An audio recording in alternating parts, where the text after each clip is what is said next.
Okay, so what we normally teach in church is that children and teens must obey their parents. They must do this unquestioningly. If they are to disagree with their parents, they're being rebellious, or if they don't agree with the pastor, they're being rebellious against the pastor. So you're not allowed to express an opinion that your parents or other spiritual authority may disagree with because that is a sign of rebellion. What's going to happen when they are in a toxic work environment and they're being bullied by coworkers or by their boss? What's going to happen when they're in a toxic friend group and their friends are pressuring them to do something they don't want to do?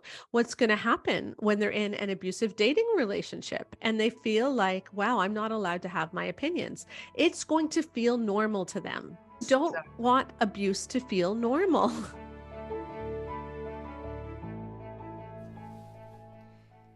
Hello, I'm Gretchen Baskerville, the author of The Life-Saving Divorce, Hope for People Leaving Destructive Relationships.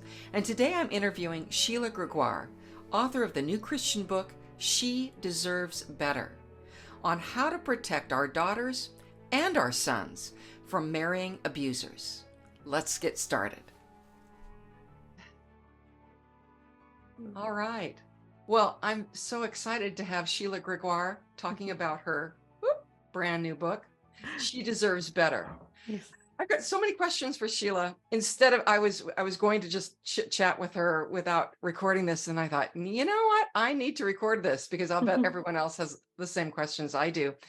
But first of all, I want to say, I'd like you to talk today, Sheila, with my audience in mind, because I lead a 5,000 member private Facebook group called the Life-Saving Divorce Private Group.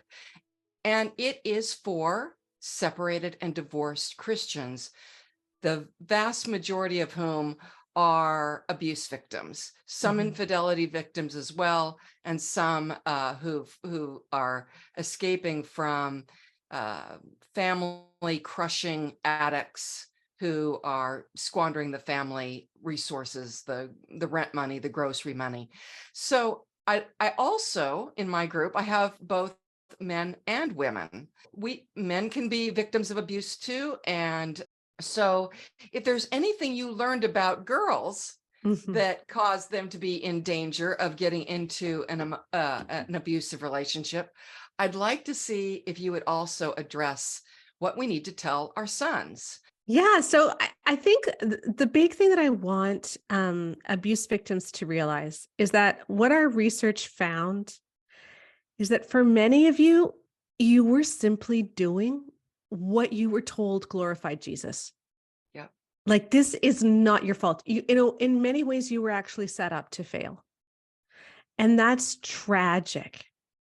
And I think so many abuse victims are owed such a huge apology from the church.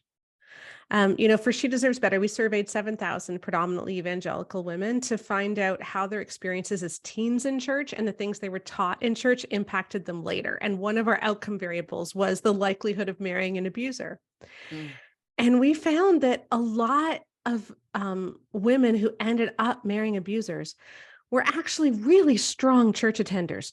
Like, these were the women who believed in Jesus the most. These were the women who internalized the messages that they were being taught in church, and they were trying to live them out.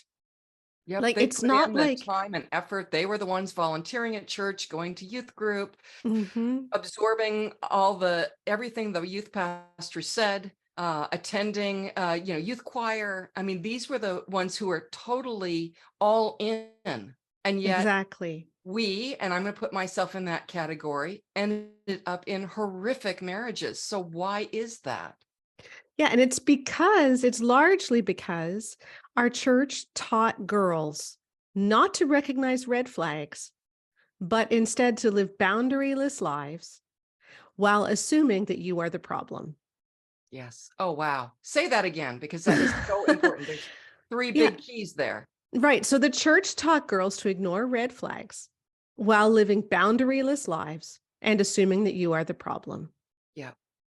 And they did that in a whole variety of ways. And we show in She Deserves Better many, many, many ways that plays out. It's not just in romantic relationships, it's in how you handle friendships, it's in what you think of the opposite sex, it's in how you internalize, what your body is and how you feel about your body. It's in all kinds of things.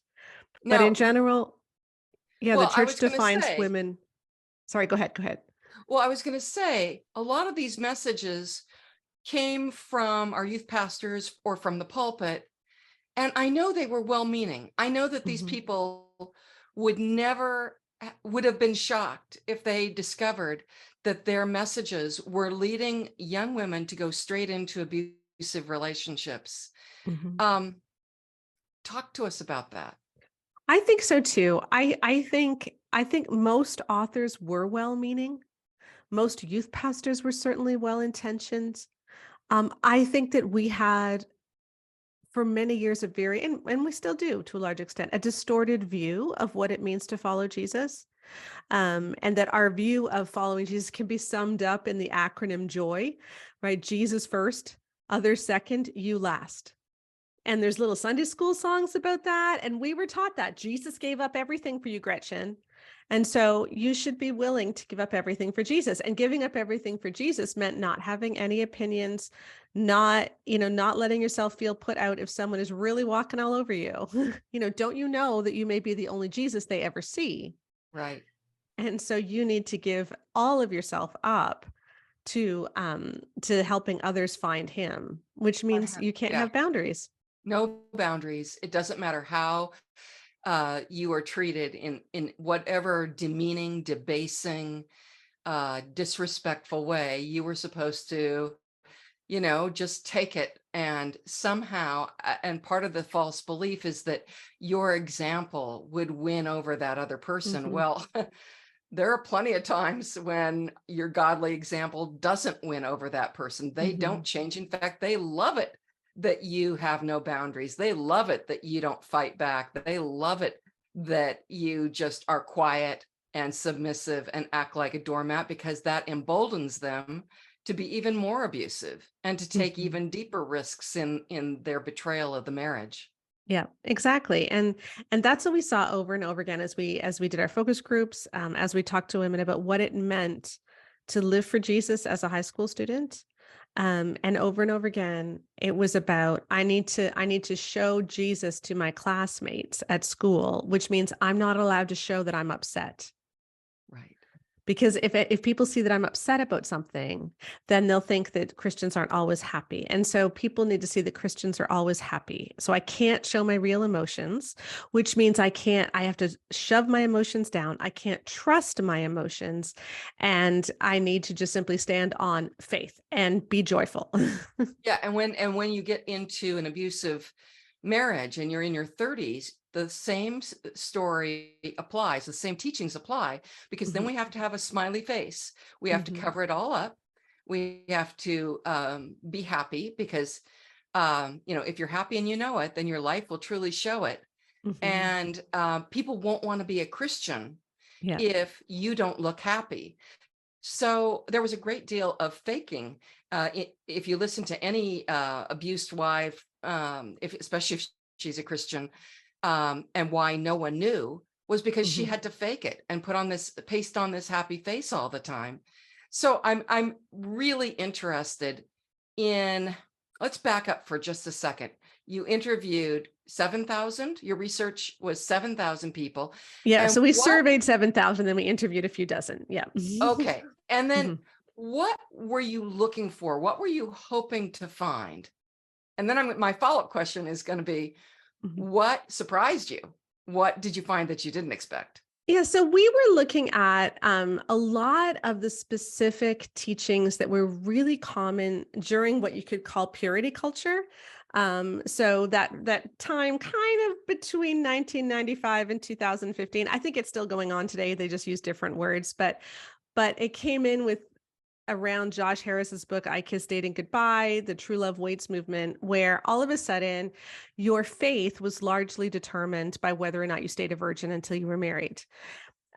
So while Christianity has always pretty much always stressed keeping sexual activity for marriage, it took on a whole new meaning during purity culture. And that's really all that people focused on, was the sexual aspect of your life. Whereas when I was a teenager, because I'm older than millennials, so I was a teenager in the 80s, youth group was mostly about prayer and evangelism. It wasn't about purity per se. So we were looking specifically at a lot of these purity messages.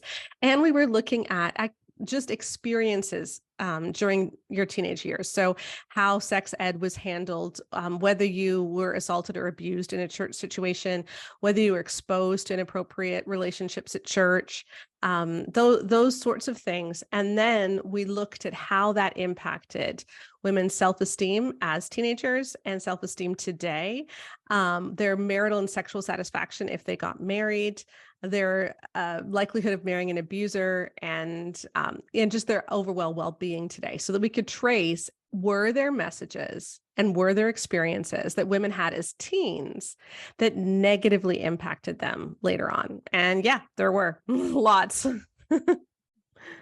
Wow. Okay. So how significant is it that church teachings end up, like, what percentage of Mhm. girls who heard negative or these doormat teachings where where they're taught they can't have any boundaries, how many of Mhm. those women got into abusive marriages?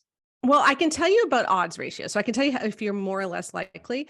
Overall, and this is the good news that I do want to always stress, church attendance is good. Believing in Jesus is good. Like, these things help significantly with marital and sexual satisfaction, um, great outcome variables for self-esteem. So overall, church is good.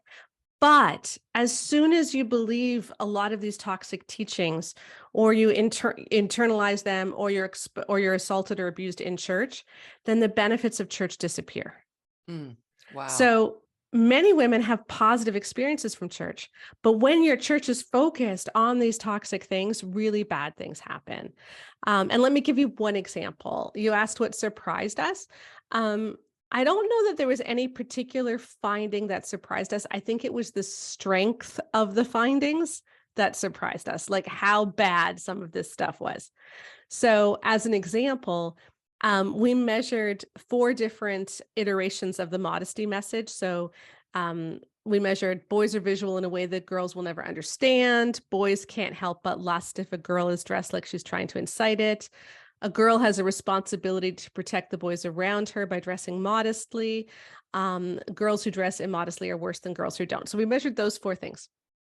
And when girls believe that she at least has part responsibility for stopping him from lust. So if she believes, for instance, that a boy can't help but lust, she Mm. is now 52% more likely to experience sexual pain or vaginismus, which is huge. So she's 52% more likely to have a sexual dysfunction as an adult.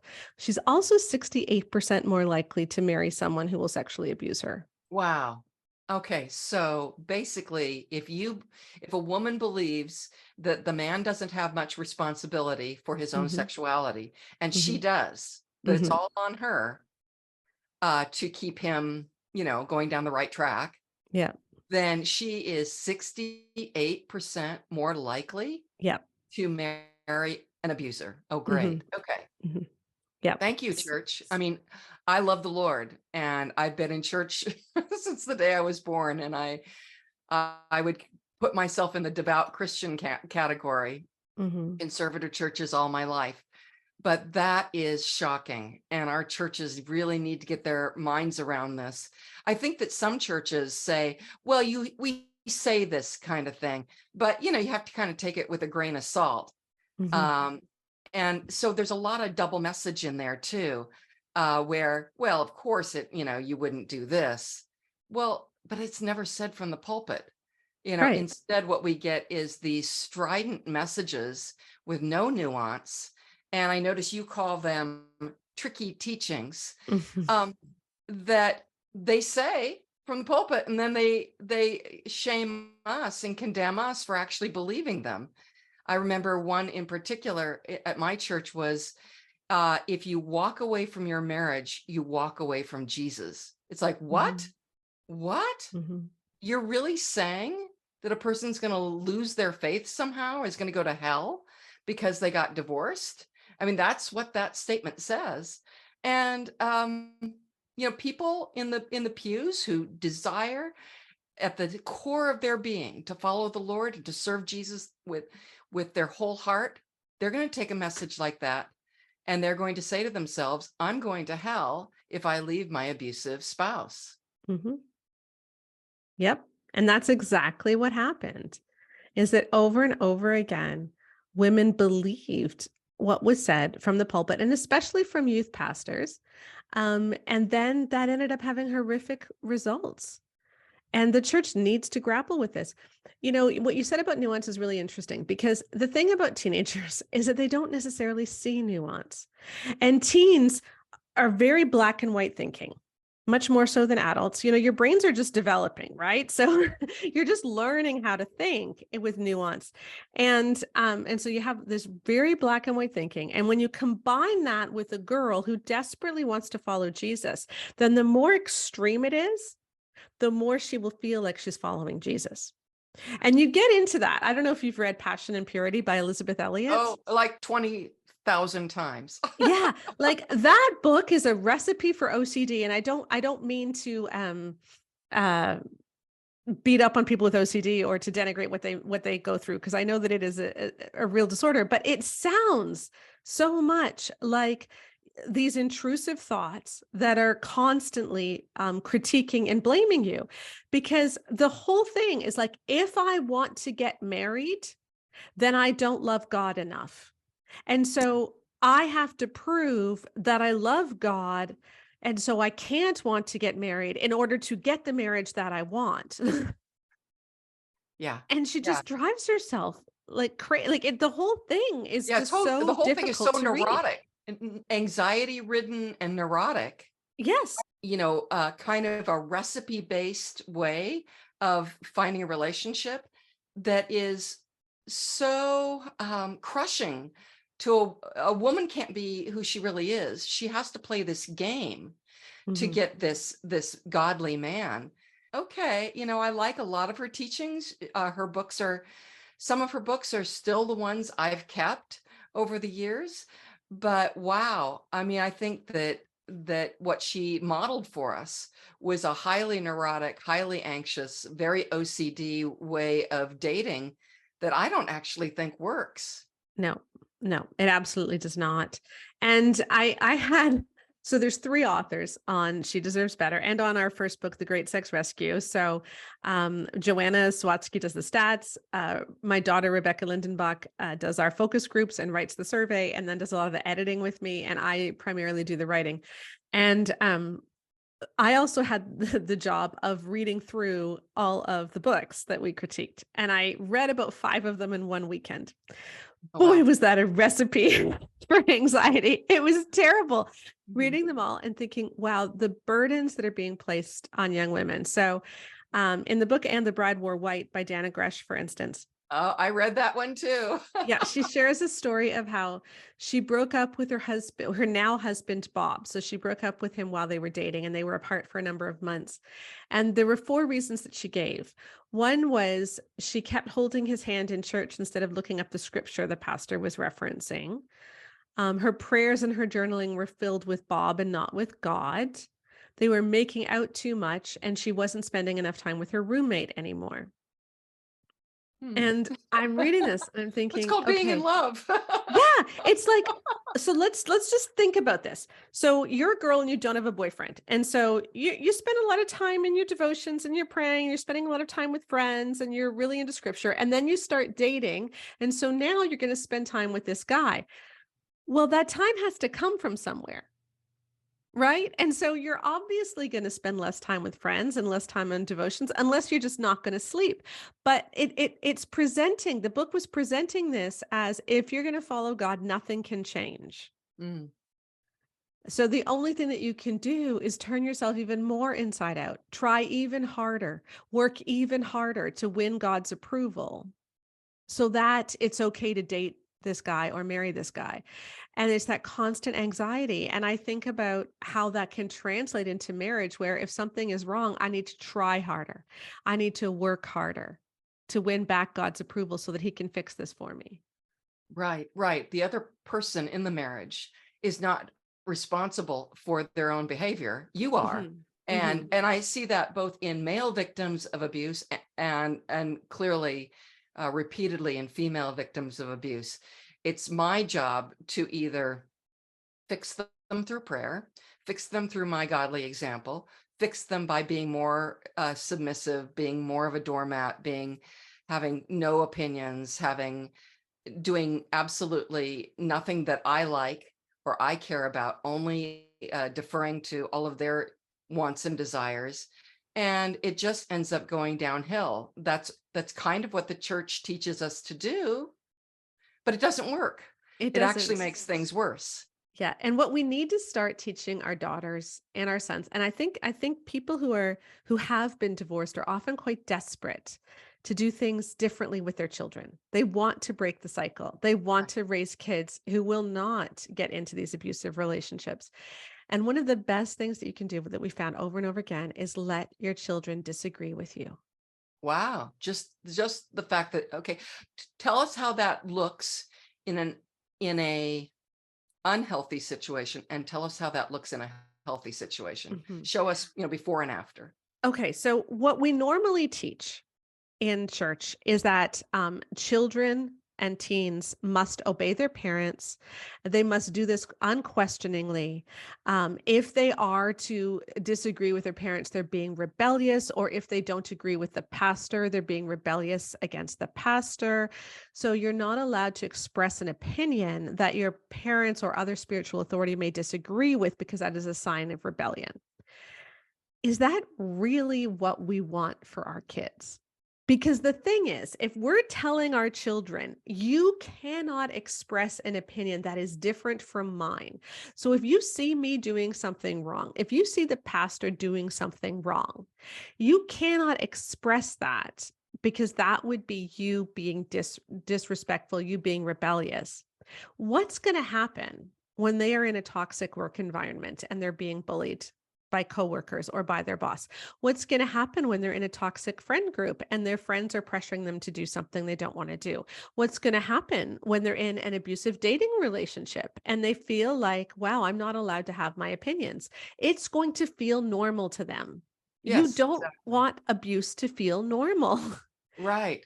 But if You want, if you've taught your children from day one that they have no vote, no mhm, voice, mhm. no veto, or even if they do, it's not important, it's of no consequence, then you've set them up for these abusive friendships, abusive work environments, and abusive marriages. So let's say that your daughter comes to you and says, Mom, I just don't want to go to the youth group anymore. Those Mhm. girls are, they've got their own cliques, and frankly, they're really superficial. I dress like I normally do in high school, and they are dressed to the nines. I kind of feel like we are not on the same planet. What do you say to a daughter who says that to you? Well, I can tell you what I said to mine. All right. So mine came to me when she was 12 or 13, almost exactly that conversation. And we switched churches. All right. Wow. You switched churches. We switched Now, churches. how, I imagine that didn't happen overnight. How did that work It out pretty for you much and did. your I mean, I husband? didn't, And I was, there were other things happening too, where I was getting increasingly disillusioned with the church. We'd been there for 9 years. I was heavily involved. I led a praise team. We volunteered a lot. Like it was a fairly big deal. But Rebecca, the co-author on She Deserves Better, was not enjoying it. She was feeling isolated and bullied. My younger daughter didn't have a lot of friends either. And I was like, no, we need something different. And so we switched churches. wow. So And that just says loud and clear to your daughter, your opinion matters, your mhm, viewpoints matter, and we're going to do something so that you don't feel isolated, bullied, or fill in the blank. exactly. Now, that may not always be feasible to do, but in that case, maybe your daughter doesn't go to youth group. Maybe Right. you find some other way to get her plugged in. Maybe you encourage her, like if she's really passionate about some political cause, encourage her to get involved with that online because there's probably like-minded Christians who are pursuing that. There's lots of things that you can do to encourage your kid to have a community, even if it's an online community, um, where she is taken care of and where she feels like she belongs. Great. Okay, that's a great example. Give us Mhm. some more of these tricky teachings. You also talked about red flags. Give us some more of those. Yeah, one of the biggest things that we noticed is that so many of our resources blame the girls for boys' bad behavior in all Yeah. kinds of different ways. So let me give you one that will just make your blood boil. So Shanti Feldon, in her book for young women only, talks about how boys require unconditional respect. So all boys, not just the boy you're dating, but any boy, your brother, your schoolmate, boys require unconditional respect because this is what boys need respect in a way that the girls do not. Wow. And the way that she explains respect is like always having confidence in them. She has multiple, like helping them feel like Spider-Man, like a superhero. It's just basically propping up their ego. And she explains how boys often have a hard time expressing emotions. And so if you're trying to figure out if you have crossed the disrespect line, watch for anger. So So there's if no, a boy, she has no input at all on his character, Mhm, on his past behavior, mhm. on does he even deserve respect? There are a lot of dangerous people out there, and they don't deserve respect. They deserve you to run and get away from them, close the door in their face, and get away from them because they're pretty dangerous. Exactly, but this is not And taught. She does not teach girls to recognize red flags. She says if he is angry at you, it means you disrespected him. yeah, oh well, abusers love to use anger. Anger Mhm, is one of their primary tools, mhm, and to push their own responsibility for their own behavior onto you. Well, you made me do it. mhm. If you make me angry again, who knows what I might do? It's all coercion. And So, remember that abuse is even more common in teenage relationships than it is in marriage. oh wow, I did not know that. Yeah, the abuse is really common in the youngest relationships. Okay, all And right, so we're just setting our kids up to put up with abusive relationships as teens, and what is that gonna mean when they're later married?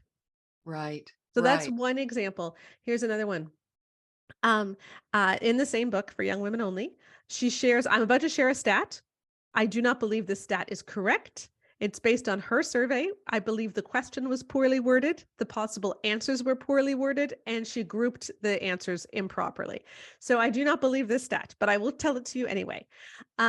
She says 82% of boys feel either little responsibility or little ability to stop in a makeout situation. Wow. And her conclusion is to agree with one of her survey takers. If you want to stop, it is safest to not even start. Huh. Wow. Now, So it's all on 100% you, of, girl. yes, 100% of boys have the ability to stop. And Right. 100% of boys have the responsibility to stop if she says no. Yeah. Well, and in my group, I've interviewed men who were abuse victims who were one of the ways their fiance abused them was demanding sex, Mhm. and they didn't want to. And so, men have plenty of ability to say no if something doesn't feel right or doesn't feel honorable or moral to them. And, it's shocking when these trite Christian authors, and I don't mean you or me, don't look at real data, at real stats.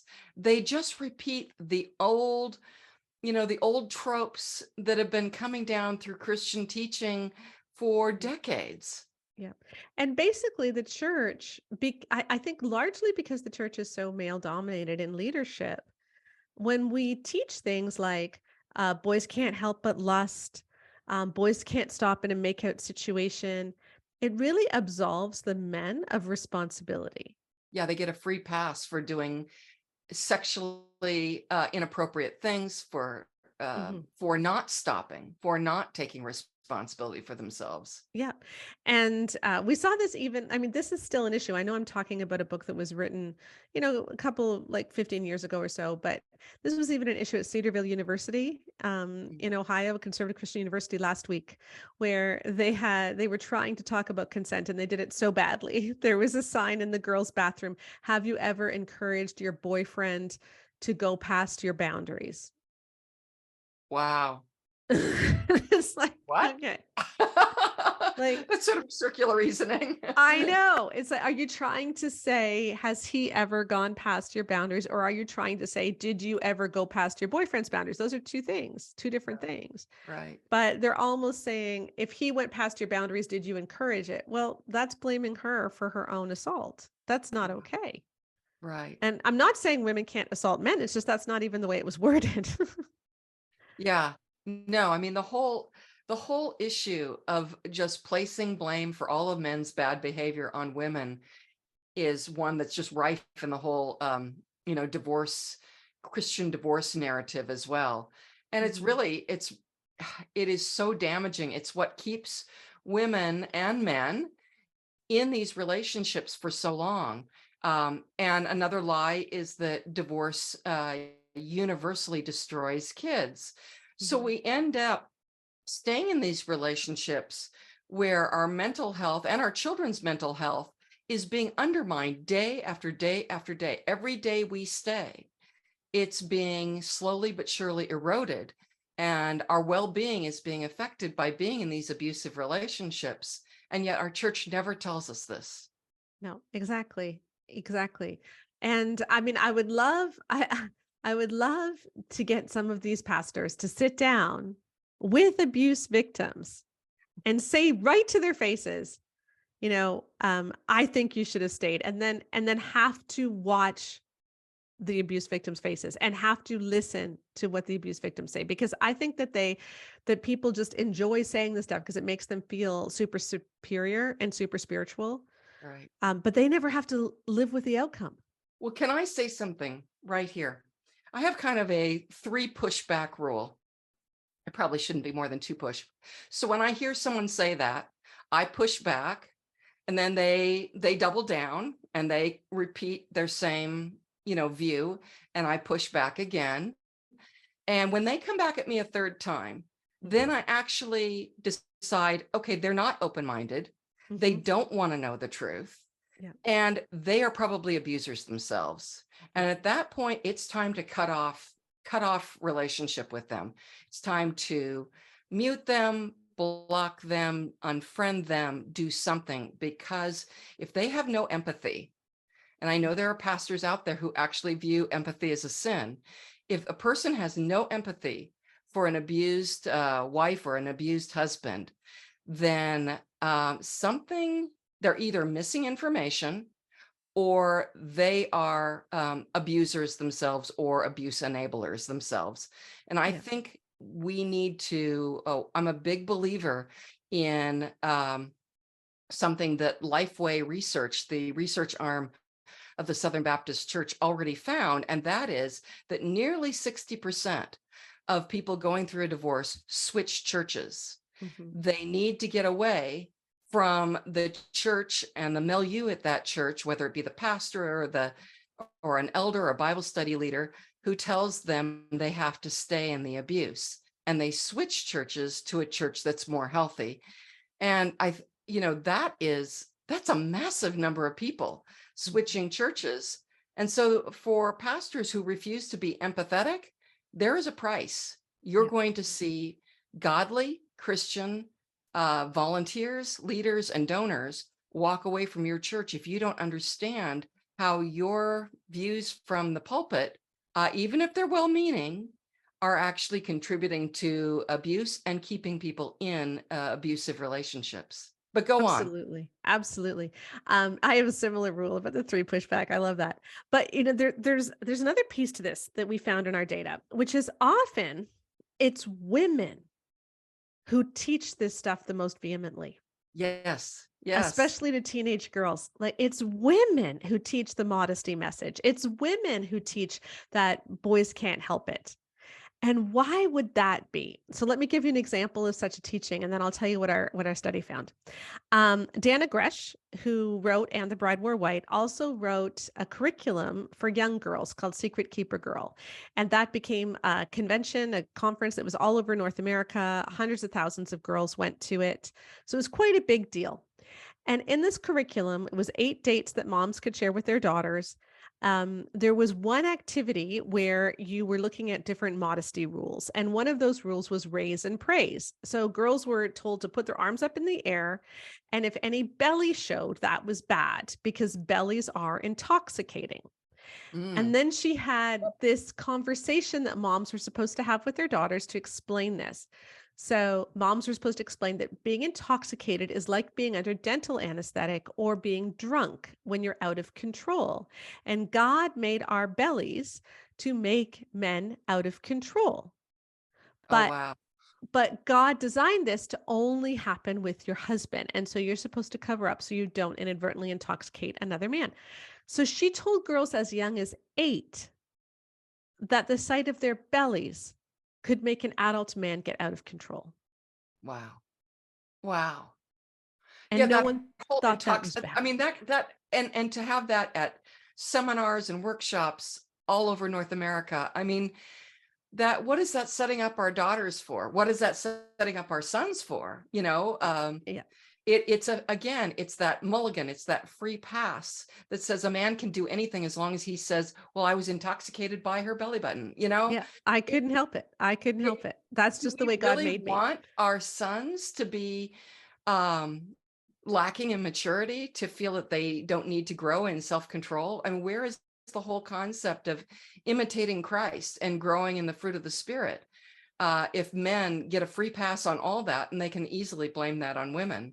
Yeah, exactly. Because what this is telling women is if a man lusts after a child, if when you're dating this man, he is checking out other women, if he has a raging porn problem, that's not a red flag. That's not a sign that he's a predator. That's simply a sign that he's male.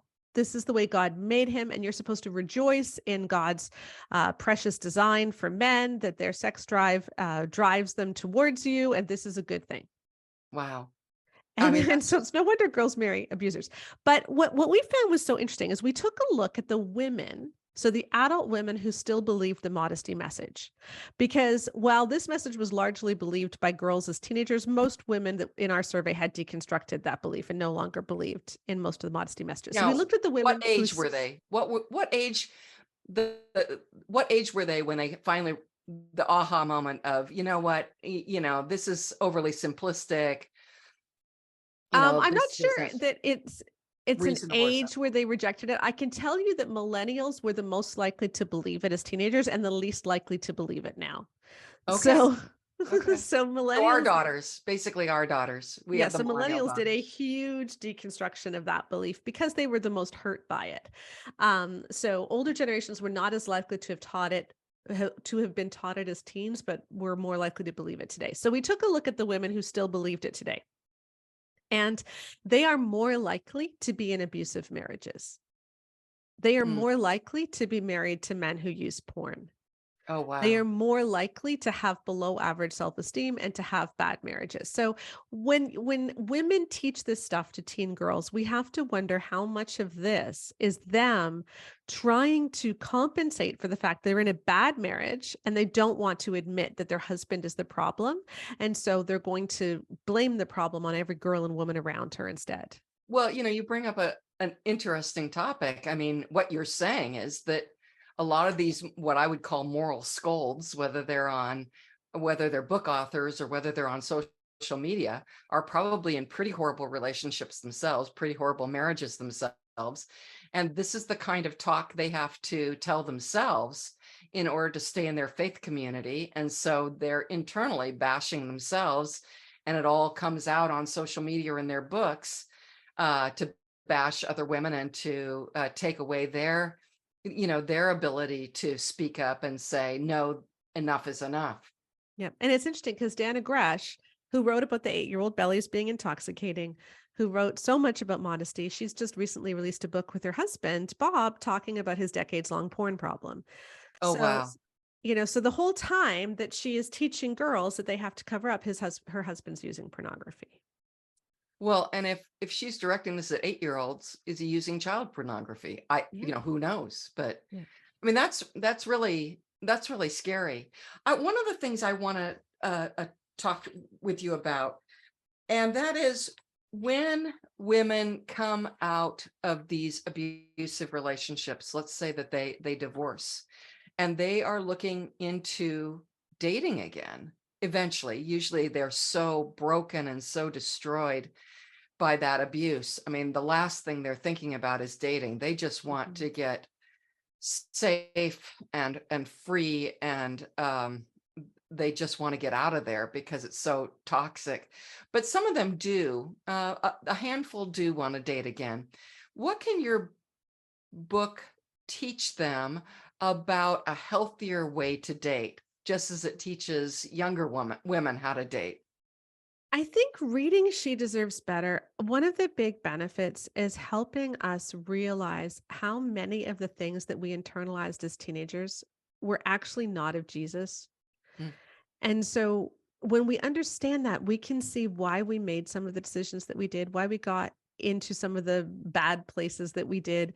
And it can empower us to make different choices now. And a lot of those choices are just realizing God never ever wanted you to hurt.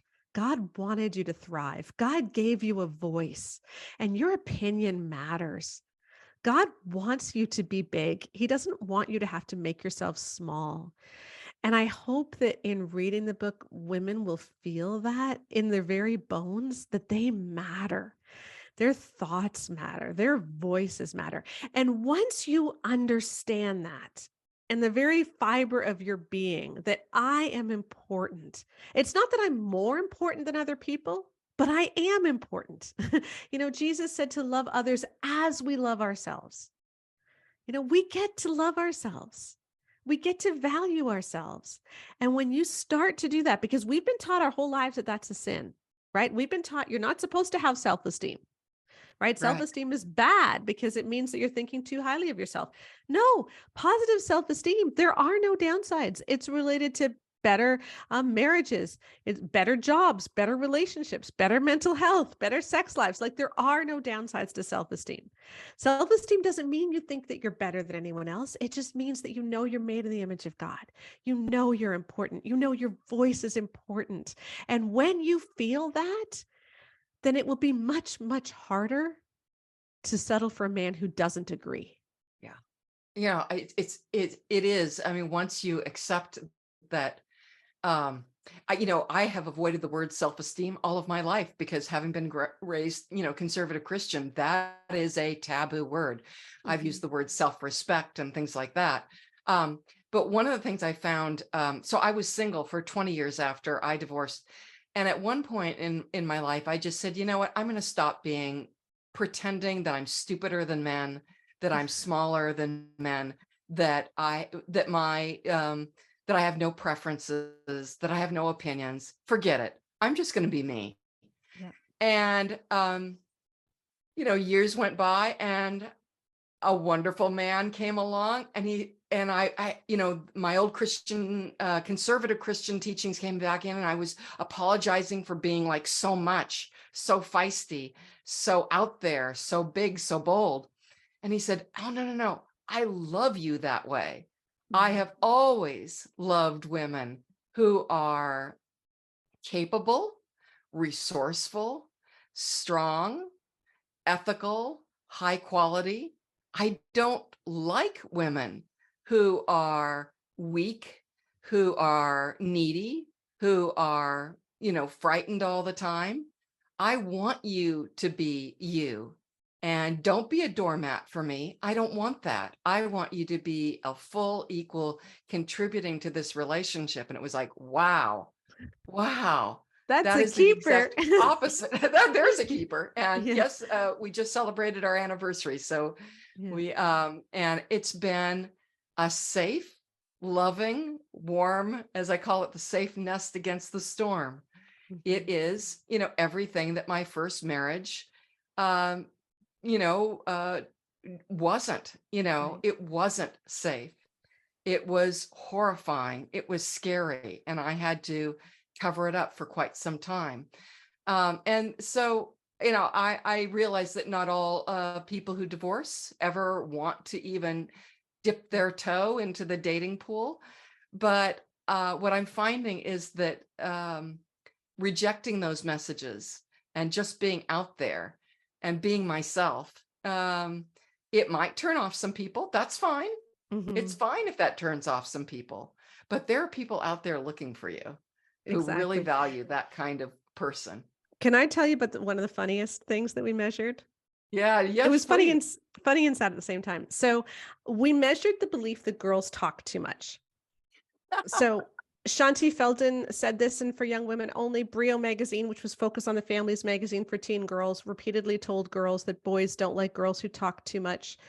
Um, and this is a generalized measure of what we call internalized misogyny. So when women themselves feel like women are supposed to take up less space, that boys are more important. So we asked girls, did you think girls talk too much when you were a teenager? Do you think girls talk too much now? And the more you thought girls talk too much, the more likely you were to marry an abuser, the more likely you were to have low self-esteem, the more likely that even if you're married and you're both working outside the home, that you're going to do the majority of the housework. Like it's crazy. It's just such a great measure of feeling like I am not as important as a man.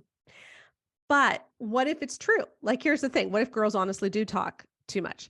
And this is what James Dobson claimed in 1983 in his book, Love for a Lifetime. He said, I think it was like women say 25,000 words a day and men only say 12,000 or something. Gary Smalley said something similar, like women say 50,000 words, men say 25,000 words. Luann Bresendine said women say 12,000 and men say 7,000. Like the numbers kept changing, but nobody could ever find a citation. Like, where did these numbers come from? And so Right. Where's the multiple, study? yeah, what was the study? So multiple researchers tried to find a citation or a study. No one could find any. So then researchers started to do their own studies. And guess what? Men and women say statistically roughly the same number of words in a day. I There believe is no that. difference. The only time there's a big difference is if you're in a mixed group. And when you're in a mixed group, women do not speak enough.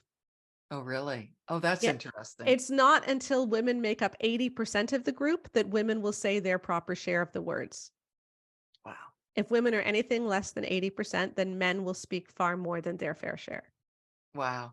So the problem is not that women talk too much, it's that we don't speak enough. But Yes. James Dobson started this whole thing, again, as he often does, making stats up out of nothing. Oh, yeah. Yeah. And James Dobson isn't the only one. There are a lot of leaders of what we used to think of as being very respectable Christian organizations Mhm. that totally pull stats out of the air. They make up stuff and they make it up to shut down women, to take away to erase women, to take away their voice.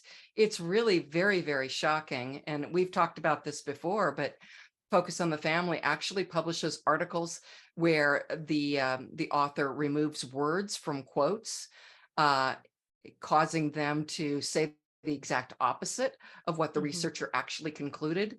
I mean, it's shocking how many falsehoods are in the articles and blog posts of these major quote unquote pro-family, pro-marriage organizations, but what they're really doing is misleading us. They Yeah. don't want us to know the truth, and that's shocking to me because the truth, as Jesus said, does set us free. Yeah. Yeah. Exactly. Yeah. And it's just so interesting how this whole thing snowballed. And he says one thing in 1983, and now this is just repeated as if it's gospel, that women talk so much. And don't you know your husband is sick of your words? And so you need to be quiet because you take up too much space. Mm-hmm. And when Right, we believe that we take up too much space, we believe that we are the problem. right, And this is often what so many abused women have gone through, is feeling like I am the problem. And you're not.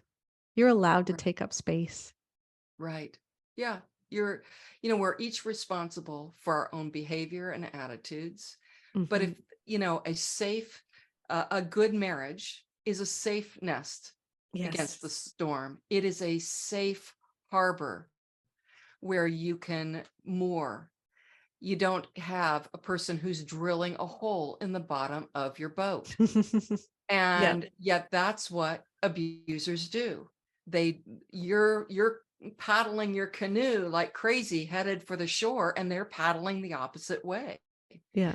And and then our churches, well-meaning as they may be, tell us that we need to be smaller, quieter, less opinionated, but we have someone who's actually endangering the marriage, endangering the family, squandering either the money or the effort or the time or the emotion or the loyalty elsewhere.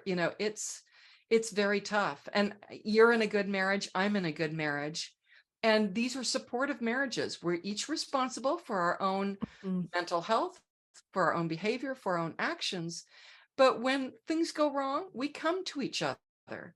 We find comfort in one another.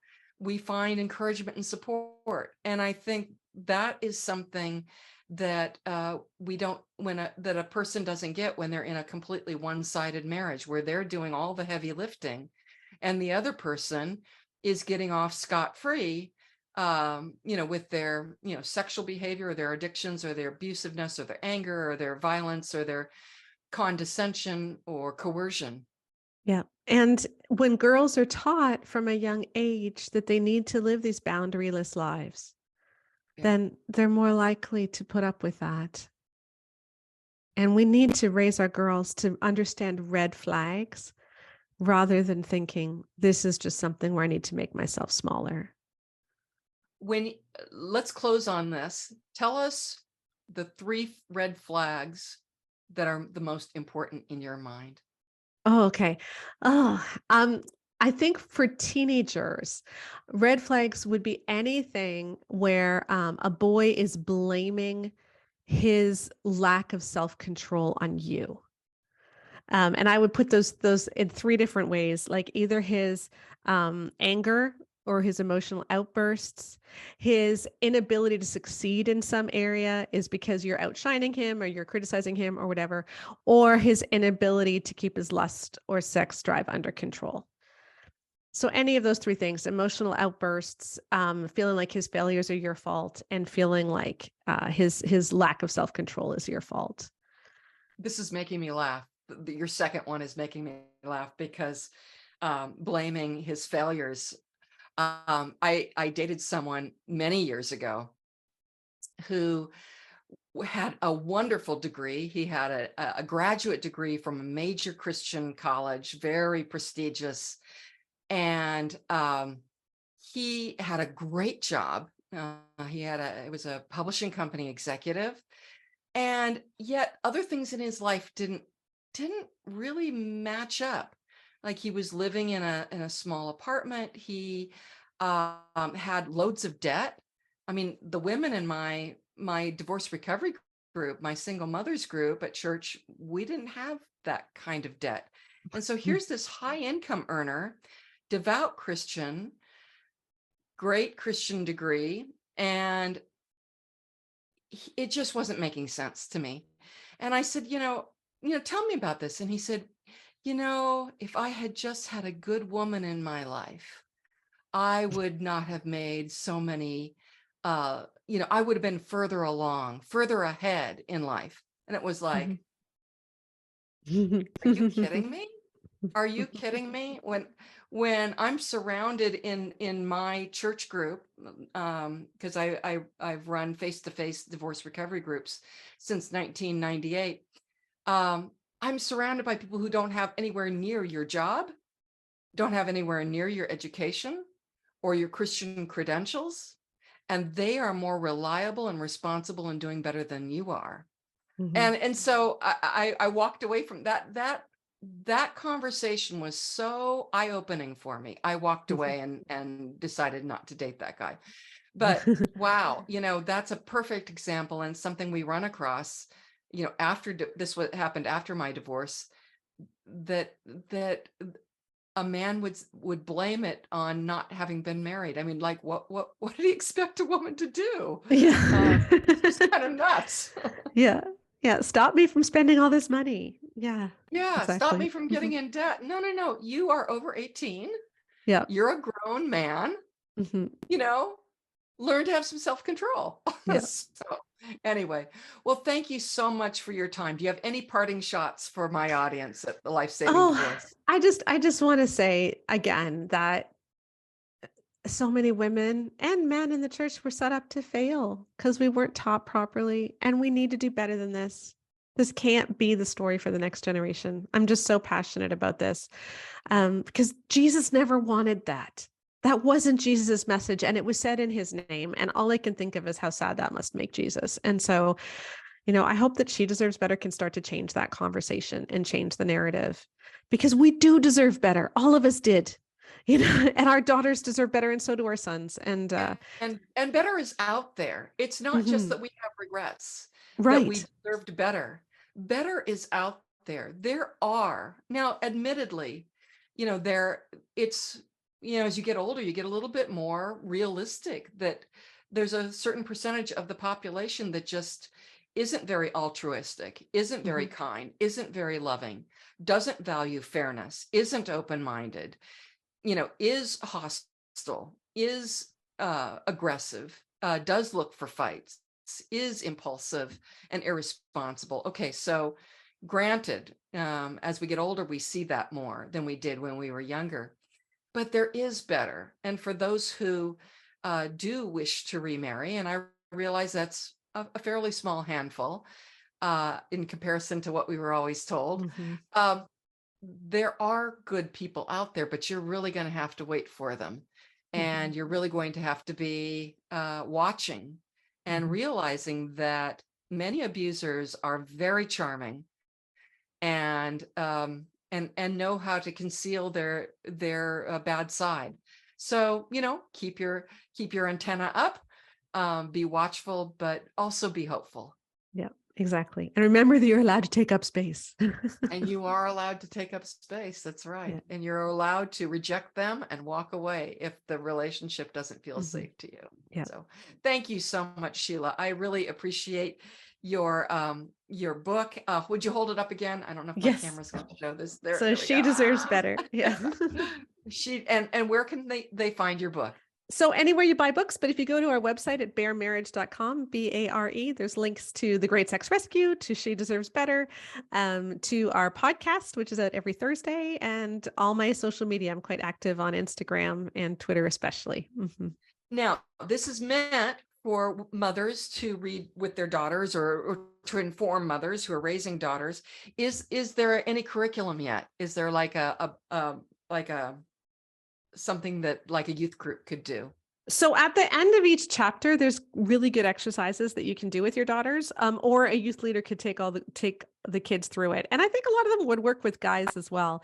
We aimed the book at women because it's mostly women who were taught these destructive things. And I think a lot of women just need to reparent ourselves. This is what we should have been taught. This is what Jesus' heart was for us. And I think as we reparent ourselves, it will be much easier to parent any kids we may have, or just talk about this in a better way with others around us. Yeah, thank you. By the way, you brought up Jesus, and anyone who reads the Gospels needs to see that Jesus was never angry at any women. Yeah. He supported them. He encouraged them. He didn't even snap at them when they talked back to him.